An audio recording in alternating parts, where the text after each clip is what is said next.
kapitbahay, DJ Tinkebear, at welcome po syempre dito sa Usapang Kalye. Dito lang yan sa Abante Teletabloid.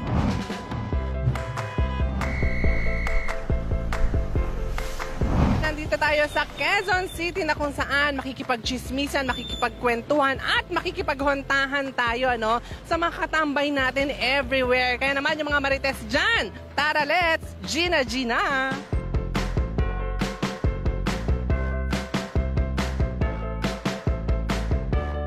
Pasado ba sa'yo ang unang 100 days sa pwesto ni Pangulong Bongbong Marcos?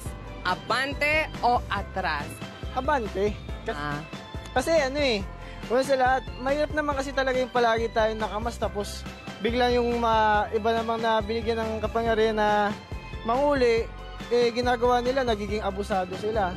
Yung iba lang inuhuli nila, yung alam nilang walang kaalam-alam sa mga pinapatupad ng sa pwesto, di ba? Okay, so sa palagay mo, doon sa 100 days niya, yung face mask ang nagawa niya. Tanggalin ang face mask. Hindi lang naman po, madami naman po siya na ginagawa na hindi nga lang po lahat na ilalabas. Abante po. Kasi po, kagaya po yung mga bumagyo, nandun po siya agad, tumulong po. Tapos ngayon po, nagbibigay na rin po siya ng mga kagaya ho ng DSWD para pagkaaral sa mga kabataan na mahihirap. Mayroon na po siyang programang na ipatupad na sa 100 days niya po.